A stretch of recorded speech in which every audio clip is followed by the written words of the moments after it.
Hey YouTube, and this is JTrain997, and I'm here with blowshimselfupdude. Hi. And we are here to review Jonah Hex. And you know how I feel about the movie. Personally, I know you just saw it, and we have a tendency to talk about things on the phone and then not want to make videos because we already know. Right. Yeah, so I have heard absolutely nothing about how you feel about the movie. So why don't you go ahead and tell me what you think of it? I don't know how to tell you this, but this is a really, really bad movie. You thought so? I did. And I was talking to another friend of mine. I'm like, I'm in a parallel dimension because the best part of this movie was Megan Fox. Like, I thought she was like, okay, well, first of all, barring everything else, I do think this is probably the hottest she's ever looked in a movie. But not because of that.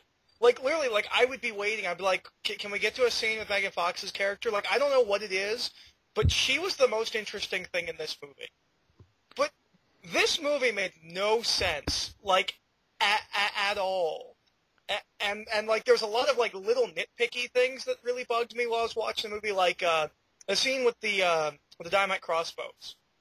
He pulls them out and starts firing in slow motion, and Quentin Turnbull just walks away in normal motion, and, like, the dudes come in normal motion. I'm like, that's so silly. It was only supposed to be slowed down so you could see him striking the match on the dynamite. But it's slowed down before that. It's slow motion when he pulls the crossbows, and while he's pulling the crossbows and firing, Quentin walks away in normal motion, and his dudes come in normal motion, and then start getting hit with the dynamite. There's a scene where he walks in, and the frame is flipped, so his scar is on the wrong side of his face. Really? I didn't catch that. It's a split-second thing. And to be fair, that happens in Hellboy as well, so it's not like it's something that never happens in movies. But, when was it? Because I'm taking my dad to see it tomorrow, and I'd like to catch that. I don't remember. It's definitely him walking through a door to talk to somebody behind a desk. Oh, that doesn't happen a lot. When is it he walks through a door? Well, that narrows it down. To talk to someone behind a desk. It might be when he goes to the black guy. I'm not positive. But here's the thing. Now, you've said that a lot was cut out of this movie. I mean, you can tell. I mean, even the producers that came out, like, look, they took a cleaver to this movie. I mean, apparently we lost entire scenes, entire characters, and a lot of stuff got like you can tell watching it that huge parts of dialogue and character have. Okay, sorry about that, guys, technical glitch, but you can tell watching this movie, huge chunks have been altered and chopped out, and. Here's the thing, because there are two things that bugged the hell out of me more than anything else in this movie, and I'm almost positive both of them came out of the reshoots and clearly cut scenes.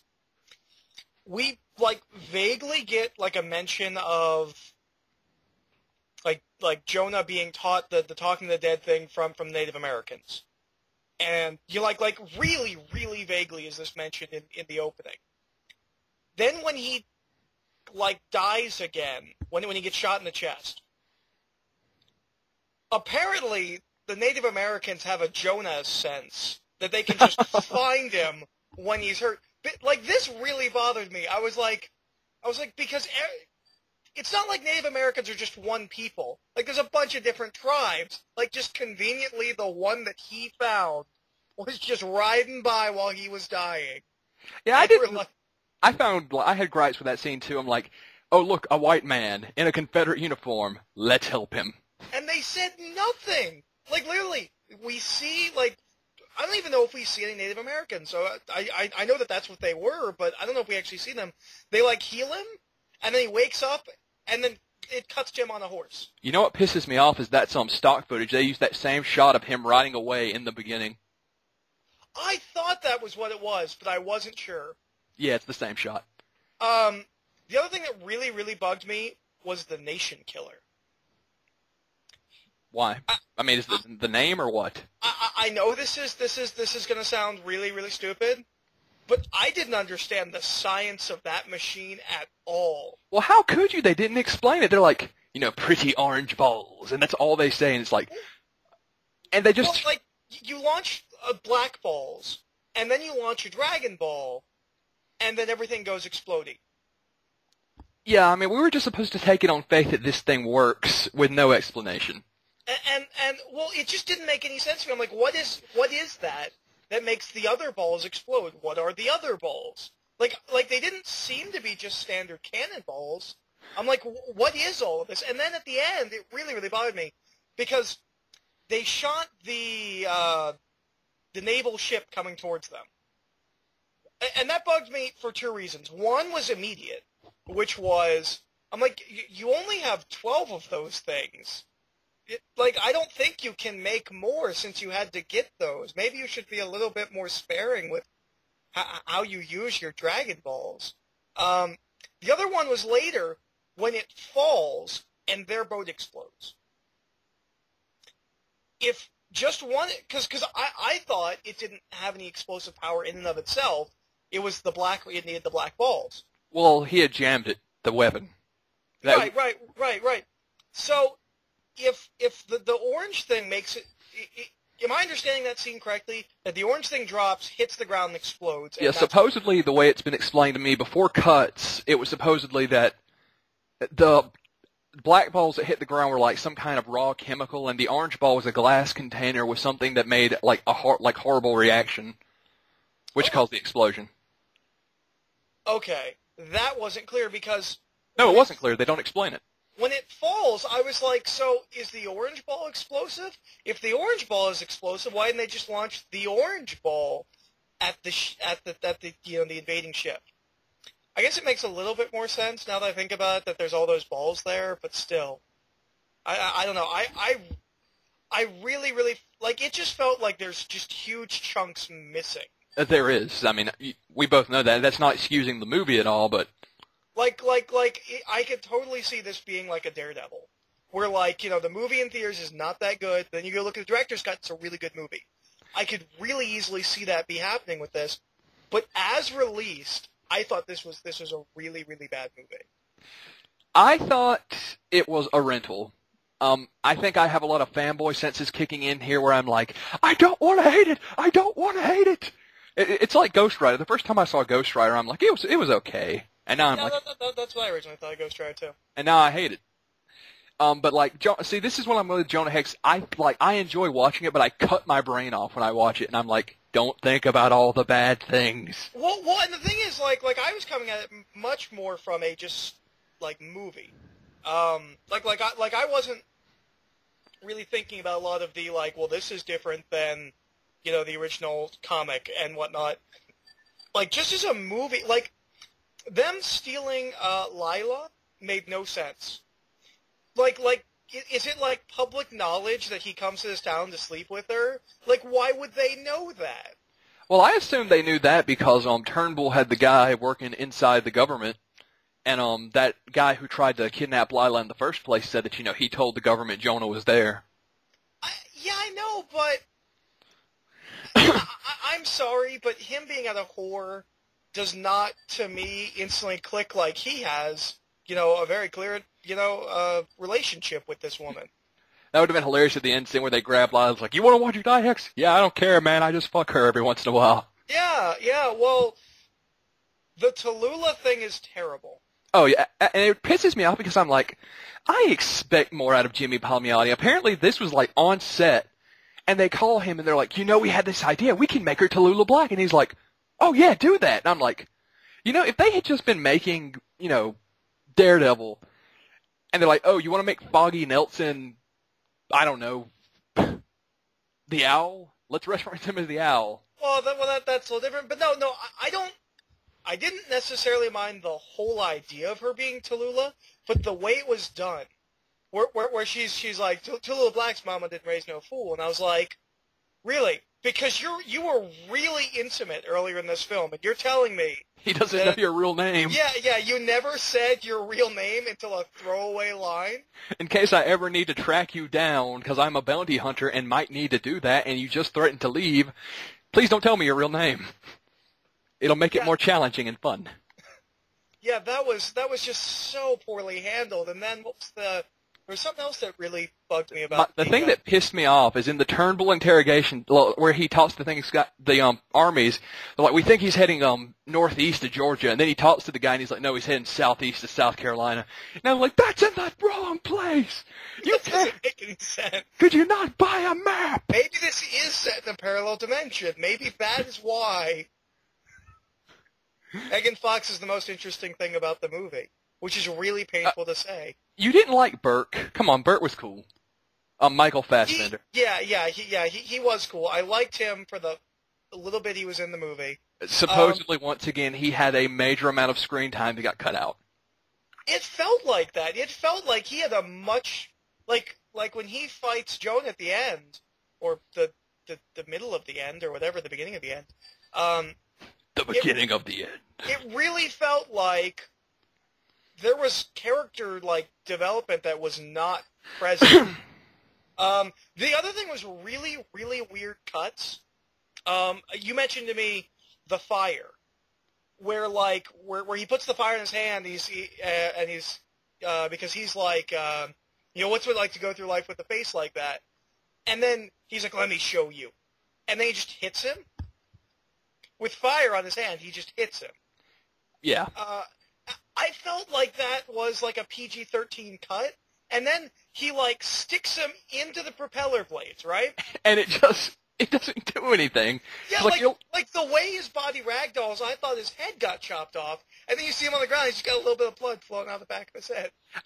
And you can't really appreciate this scene unless you see it, because it's this giant boat ride, and you're thinking, okay, they're going to drop him off screen, it's going to be implied that his head is gone.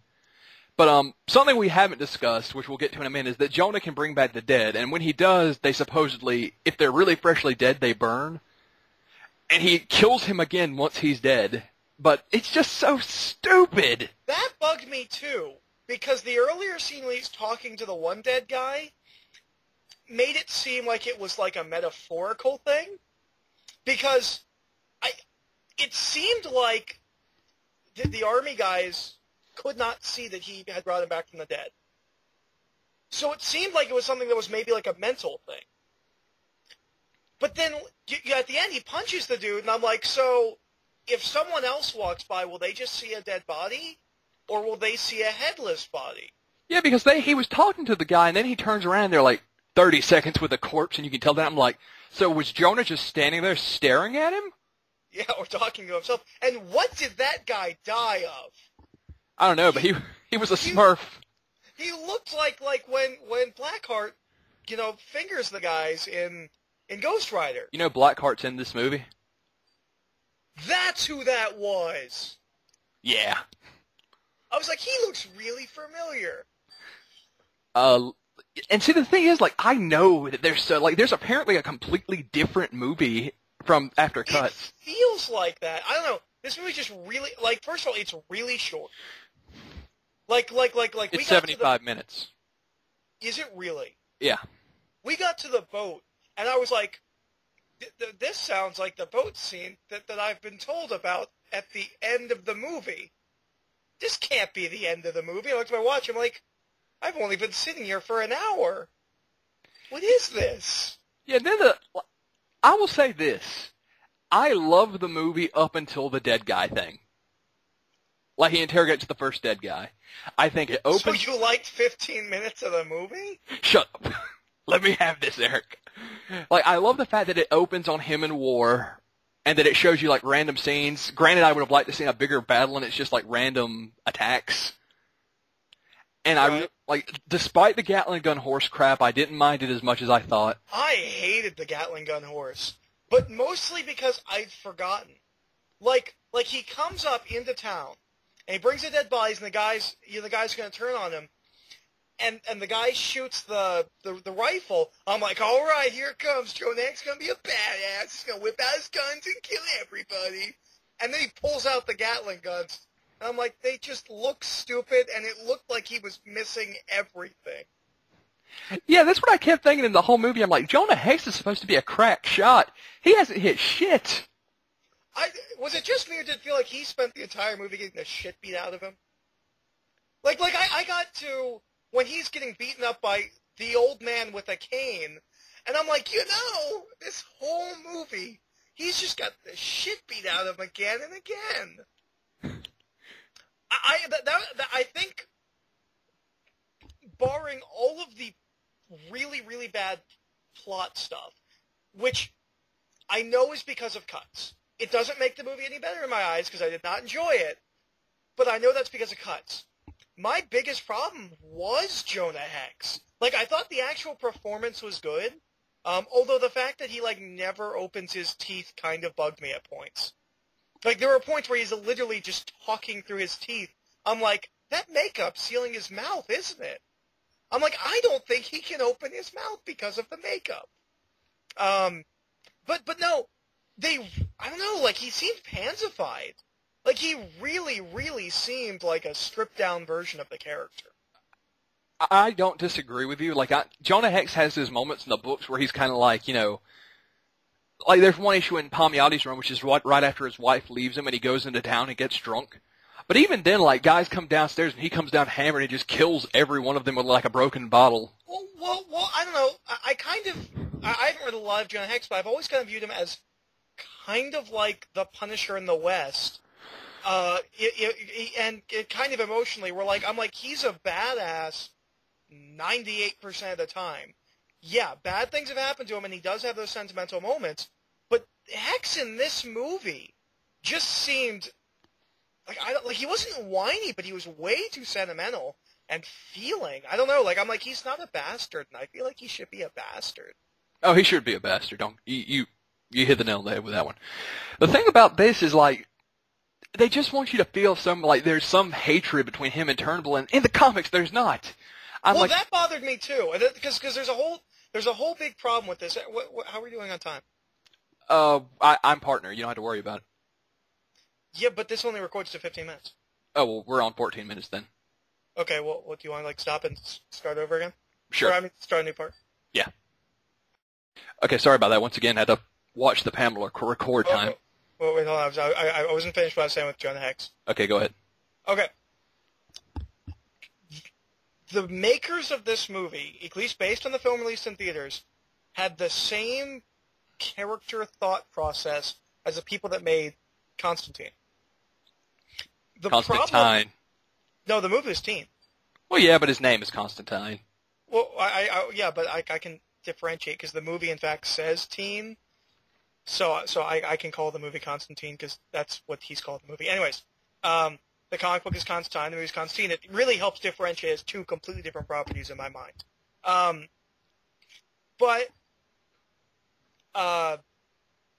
With that movie, they had this thing where they were kind of afraid of the main character, and from the comics, because we're at issue 162, and he's still a bastard and an asshole, and the entire point of the series is just watching him screw his life and his friends' lives up over and over again. You can't do that with a movie, so he has a character arc. At the end of the movie, he's a different person and a better person than he was at the beginning of the movie. Fine. The problem is that wasn't necessary with Jonah Hex, and they seem to trying to be doing that. There's these they're well, he's bound by vengeance and whatnot, and I didn't feel that at all at any point in the movie. Did I ever feel that this is a guy consumed by vengeance? And so I don't know. It just the entire character arc seemed phony. I'm like, why can't he just be a badass? Yeah. Why does there have to be And the way that ended, I'm like, well, you can't do a sequel now because he's completely pansified at the end of the movie. How? Because the whole point was that he never got his satisfaction killing Turnbull, and now he's done that, and now I don't know. It's and there's two endings. There's the first ending where he's with Lila, which suggests to me that they're together and gonna be happy and stuff. I don't know. And there's the other ending where he goes back to the grave. I don't know. It felt really weird. It's clearly a very cut up movie, and it just as it is, it feels very jumbled and doesn't make a lot of sense to me. Yeah, I wish they would have cut, like, I was fine with the whole him talking to the president part. That didn't bother me. I was wait, hold on. I have to mention that. I love where he gives him the star, and he's like, America needs a sheriff. and like, I was thinking, I'm like, is he going to sheriff the country? What's he going to do? Like, Well, I was thinking he was a U.S. Marshal is what he was talking about. I know, but I'm just like, is he the sheriff of America? Is he just going to be like, get like a phone call and have to ride for like 6 days to deal with a dispute in some other state? And then Jonah Hex is like, I don't think it works like that. Well, apparently it doesn't matter because they travel super fast. It's like he's in South Carolina. We're in Virginia, 2 minutes late. And horses can run faster than trains. With Gatling guns. Well, no. The bad guys' horses can run faster than trains without Gatling guns.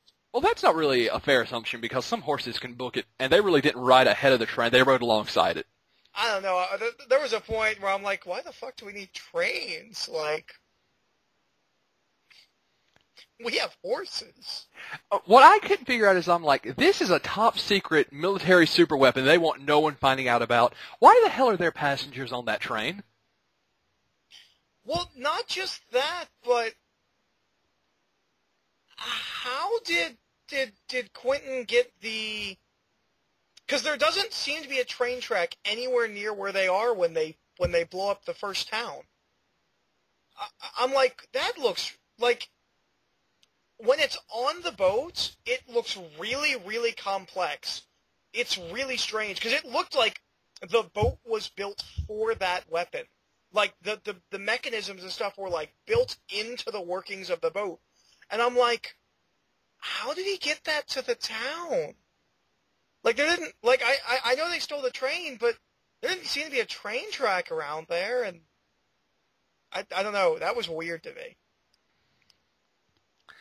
I liked it the first time I saw it, but I think I was expecting it to be much, much worse. And the second time... I don't know how much worse it gets, man. I don't know. I don't hate it. I don't. I think there's bad scenes in the movie. I think there's problems with the movie, definitely. I do believe most of the movie's problems are due to editing. Not saying that forgives it, but... Yeah, it feels like that. And that's... I don't know, like, there's problems that I'm sure are in the original cut as well. The character arc of Jonah Hex, I'm pretty sure, is probably much the same, and things like that. But this does feel like the Cliff Notes version of a movie. I like the, I completely lost my train of thought there. And do you know if the opening, the animated scene, is that Jock? Because that looked like Jock artwork to me. I don't know. Like, I wasn't even aware of it. I thought it was a lie somebody had made up. That there was an animated scene? Yeah, like, they said, like, oh, it cuts to, like, a motion comic opening. I'm like, I don't believe that. What bothered me about that was that, like, if that had been a credit scene, that would have been fine. But because it wasn't, it felt really out of place to me. I'm like, so just randomly part of the movie is a comic. What I didn't get is how they... It's a flashback. Like, I'm like, we just saw a flashback. Why is half of it in normal and the other half in drawing? Like, I don't know. That felt... I don't know. What I didn't get is, like, they bring up... I don't know if the reshoots added the talking to the dead. I would assume not, but here's how much the reshoots added. In the opening scene, Jonah has a son inside the cabin screaming. I know the reshoots added his son, which leads me to believe there's a completely different scene where he gets his face burned. You mean that like, Quentin didn't do it? No, Quentin still did it. Every version of the script I've seen or heard about says Quentin did it. But I'm saying, like, I believe there's a different scene or that they added that whole kid screaming in the cabin. Also, where did the tomahawk come from? Like, it's like Jonah's just, like, randomly sitting around, and there's just a tomahawk there in the fire. That's what really got me about this movie. We get zero, and I mean zero, about Jonah Hex up until he's like, no, it starts and he's like, the first line of the movie is, War and me went together really well, or something like that. Yeah. And I'm like, so, all of Jonah Hex's character comes from, his abusive father, his mother that left him, the fact that he was sold into slavery, sold into slavery by Indians, then he left and joined. Like, all that made him who he is, and they're just saying, oh yeah, he joined up with the Confederacy. Well, and you know what else bothered me about it's the opening scene and the flashbacks to the opening scene. He goes, when Quentin's there, he says, that you took everything, the only thing I ever cared about. Now you're gonna see how it feels. I want you to watch. Then they light the house on fire and close the door. I was like, there was a clear line of sight into his wife and child who are burning alive, which you want him to see, but then he closes the door. That just bugged me. He says the words, I want you to see, or I want you to watch, and then he closes the door.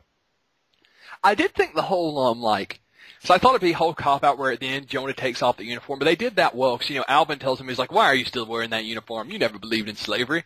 And he's like, both sides of the war were filled with nothing but hypocrites. And I'm like, I like that. He's staying true to his guns. He's saying, fuck both of them, which is Jonah Hex.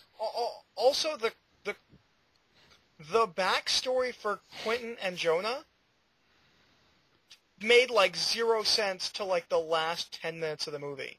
I did not understand what Quentin's gripe with Jonah was.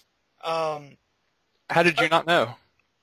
No. I got that he killed his son, but I didn't understand why, and I didn't understand, because he calls him a traitor and whatnot. I'm like, and then they said that he's the one that ratted them out and whatnot, and I'm like, so did he rat them out to the north or that's what I don't get, because that the red field they're in, that has so much to do with Jonah Hex, because the original story is Jonah couldn't stand fighting for the South anymore, so he's like, okay, I'm going to turn myself in. And he comes and turns himself in. They're like, well, where's your unit? And he's like, I'm not going to say. They're good men. I'm not turning them in. And then they see the red clay on his boots, and they're like, well, we know exactly where they are. And in the original script that someone sent me, you know how we see Luke Duke getting laid out of the pack? Right. That all happens. So I'm thinking, that scene is still there. The red clay plays a huge part in the movie. So I'm like, I think that all changed, and they wanted to make Quentin seem like more of a bastard. Like, oh yeah, Jonah turned all his unit in, and that gives him more reason to hate him. And well, it was just weird because I was like, did he turn him into the north or the south? I was really trying to figure that out because he said, because the initial statement is that he's a traitor, but then later when we find out more about Quentin, it makes it sound like he wasn't a traitor. He just didn't agree with Quentin as his commander, which would make me think he would turn him into, the South higher-ups. But it's the president of, the North that won that's like, well, Jonah's the one that turned him in. And I did not understand on any level whether, there's only one man that can save us now. Why? Okay, the talking to the dead helped, but they didn't believe in that. And the talking to the dead thing is just, in the opening cutscene, they're like, oh, by the way, I can talk to the dead. Yeah. Yeah, exactly.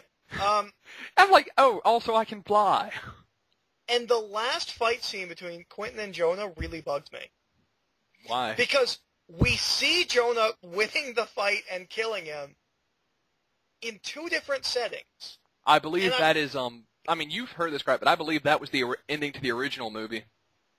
Yeah, that's what you said, but in the movie as it is, it's played out like it's like a spiritual thing, right? This is him spiritually beating him, but he's physically beating him.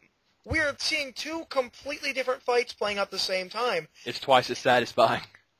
It bothers me because it's not. I'm like, this is two different fights, and we don't need that. In one reality, he's beating him with a tomahawk, and I don't think they could show that in a PG-13 movie. I don't know. I was like, well, in the dream world place, it wasn't like there was anything symbolic about that fight. It was literally just another fist fight. Also, I thought it was really funny that when Jonah goes into that coma state before the Native Americans randomly find him and help him out, I don't know why, but I thought it was really funny where he's like, some people believe that, the dead, or that all of your unfinished, whatevers of life, flash before your eyes before you die, and he still loses? Like, that was really weird to me. I was like, it's your dream, and you still lose. Like, that was weird. Like, I don't know. Like, I thought, I don't know. But you've said that's footage that was supposed to be the ending, but they just, like, recut? That's what I've been told. Like, I don't know how much of it's bad. I know there's, like, big scenes, like, Wizard did an article, and they're like, there's this huge cave that we saw, and this cave looks amazing, and it's such an important part of the movie, and there is not a cave in this damn movie. Yeah, that reminds me of an interview with Larry Hama for G.I. Joe, where they're like, and you'll see Larry Hama in a key scene in the movie. No, you won't. And then the scene was cut. You'll see Larry Hama in the credits, if you stay. Okay, hold on. Let's start a new part because we're coming up on 14 minutes. I don't know if I have that much more to say. I do. And then you get to let's talk about the actual talking to the dead. Because they completely bring it up randomly, and it makes no damn sense. And they say in the beginning, they're like, some people think it's a, supernatural ability, but it's a curse. It ain't right. And I'm like, that's not such like a Sling Blade line. I'm like, that ain't right. Well, you know what bothered me about it? Is that he brings the guy back from the dead, right? Yeah. And he has to give him the exposition to explain it. He never has to do this again when he brings people back from the dead. Everyone else is apparently fully aware that guy was just didn't know. No, he asked him where Turnbull was, and I'm not going to say it isn't bullshit, but he's like, oh, if you're, when you're dead, you can see everyone you've ever met and see what they're doing right now. And I'm like, how the hell does that work? And then, like, he's holding the guy in the first scene, and he's like, he starts burning. Why is he burning? We don't fucking know. And he's like, you know what, I can ease the pain. And I'm like, how is he going to ease the pain? And he pours dirt on his head, and I'm like, what? Yeah, with the line of, dead likes dirt, dirt likes dead. Likes dead. Yeah. And There's a lot of lines in this where I'm like, I don't know. Like, there's a lot of lines I'm like, would that work in a comic book? Like, I'm like, is this just like a bad line in a movie? Like, because I felt like that was some lines in Sin City where I'm like, that line doesn't work as well not on the page. But there's a couple lines I'm like, those are just weird lines. And that's it. And then he's holding him, and then, like, I don't understand, like, are these people in hell? Because supposedly you can't escape from hell. And if you bring them out and they're like, don't let me go! There's hell down there! Just continually carry me around with you! Yeah. Well, my thought was, I'm like, well, can he have sex with someone? Like, only you would think of that, Eric. No. It was because he was on top of the comedian. Jeb. Yeah. And then how he, like, gingerly lays him back down in the. Tell me you didn't like their dialogue. That was a good scene. It was a good scene. But here's the thing. The logic of the bringing the dead back works reverse of anything that makes sense to me. Like, the longer you've been dead, the more you can stay undead. Yeah, supposedly, if he brings back a dead person, they burn, and it's painful. But if you've been dead longer, you don't burn as fast. Which seems to be the writers thinking, hell, he needs to talk to Jeb a lot longer, and he needs to kill Burke really fast. Yeah. That like when I first started seeing that and hearing that, I'm like, this is just set up for later, isn't it? And then it was. And it just didn't make sense. I'm like, and then he's holding the first guy, and you hear dogs barking. He's like, what's that? Hellhounds. And I'm like, so he knows what hellhounds are. Oh, and that reminds me. Jonah Hex also is apparently like a low-level beastmaster because he can have conversations with his dog and his horse, which are named Dog and Horse. No, he doesn't say anything to the dog. He just says, what's the horse's name? And he goes, Horse. Yeah, I just assumed it was Dog. But then he looks at the dog, and I actually did think that was funny, where he's like, I got nothing to say to you. He's like, you, bark, bark. Nothing. I I actually kind of like the dog following him around. I thought that made it fun. I did, except that it's brought up like twice. Like, it didn't feel like this was like a traveling companion. Like, they're like, look at this dog running with him in this shot. The dog doesn't want to go in the graveyard. And then when he leaves the horse and the dog, and at the end when he's with the dog. Like, I'm like, I don't know, like, it didn't feel like he was constantly with Jonah. Like, he just appeared. Yeah, but the talking to the dead thing, it just doesn't work, and, like, it doesn't serve any purpose. Like, it's a curse. And I'm like, no, it's not. It's supernatural GPS. Yeah, this was bad. I know you don't want to hear that, but this was bad. The thing is about the talking to the dead thing, though, is it doesn't need to be there. The only purpose it ever serves is to get Jonah from point A to point B. Well, the thing is... Which is in a completely ungeographical location. Jonah, you need to go to Florida. Go south from North Carolina. No, wait, go north. Fuck. The thing is... Without the talking to the dead, the movie as it was would make no sense. Because we need the Jeb scene to understand anything at all about the backstory of Quentin. Like, it still doesn't make sense to me, but that scene definitely helped clarify it. Without them talking to the dead, we don't really know anything about their history. You know what got me is I'm watching that scene where Quentin has the cane on the guy's throat, and I'm like, I don't think that would choke you. So my dumbass goes home and takes my replica cane, and it'll choke you.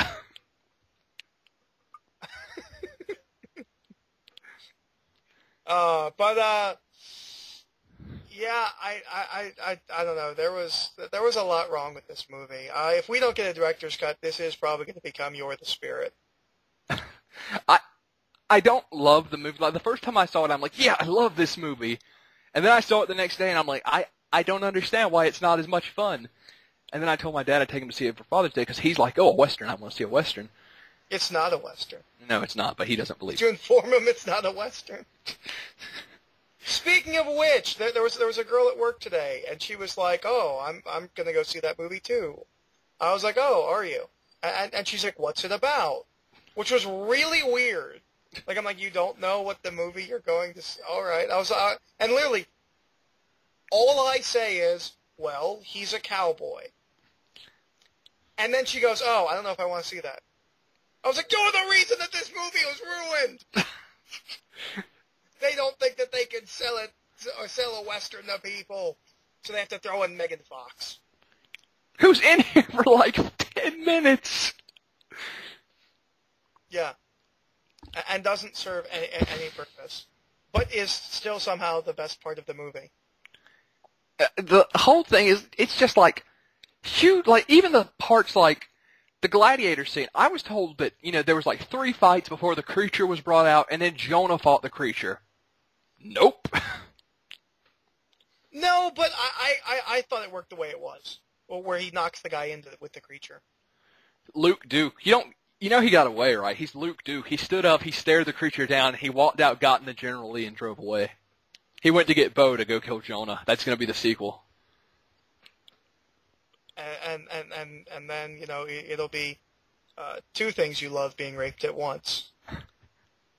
And 3 if they bring back Blackheart. Ugh. Yeah, it's kind of what I was thinking. I'm like, so they got my second favorite comic book character reminder of rape in here just to piss me off? What? And they got my favorite TV show in here to piss me off, too? To remind me of the terrible movie. Like, why? Why does Hollywood keep doing this to me? Because they hate you. I just don't... It's personal. It probably is. It's faction. I would say... Let's not talk about that. Legal reasons. Anyways, I would say rent it. I would say skip it. It's definitely a movie you have to go in and you have to turn your brain off. You've heard us talk about the numerous problems. God, please let there be a director's cut. Yeah, this could be completely different if there's a director's cut. But as the movie is, I would say skip it. I can't recommend seeing it in theaters in all good conscience, so I might say rent it. Here's what I'm going to say. I'm talking to you objectively. as someone who is not a lifelong fan of comics, does not own every issue. If you don't know much about the character and you didn't pre-order the replica staff for Quentin Turnbull and the NECA figures, skip this movie. Why you gotta break my balls, Eric? We'll see what happens. No, I love the Shadow too. That doesn't work. I've got nothing coming out that's gonna destroy my soul. You know what really gets me is we got Jonah Hex before Wonder Woman, before Flash, before Green Arrow. Well, here's the thing. This is the last movie made before Jeff Johns became the creative person in Warner Brothers, DC, whatever. So we should probably be getting much better movies from here on. If only. I still stand by it. I don't hate it. It's not... I'd say it's a D movie. It's a D movie, and my fanboyness probably kicks it up to a C-. I'm gonna say it's... I'm gonna give it a D, mostly on potential. Yeah, like, I just feel like there's so much that could have been done with a director's cut of this.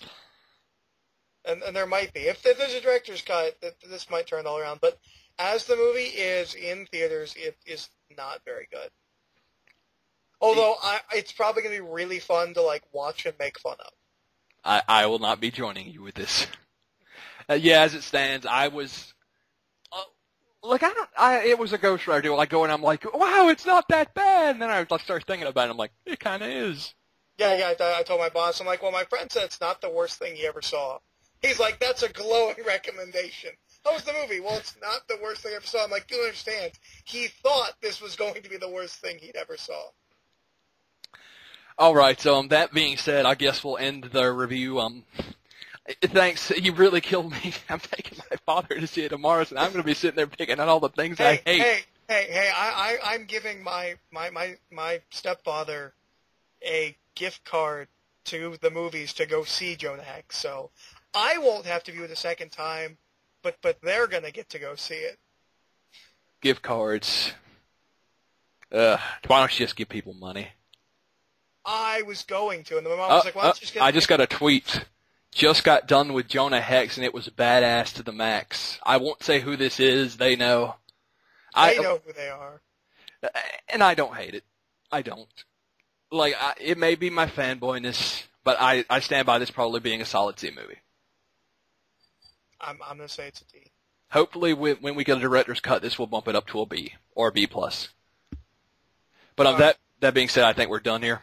Adios. Peace.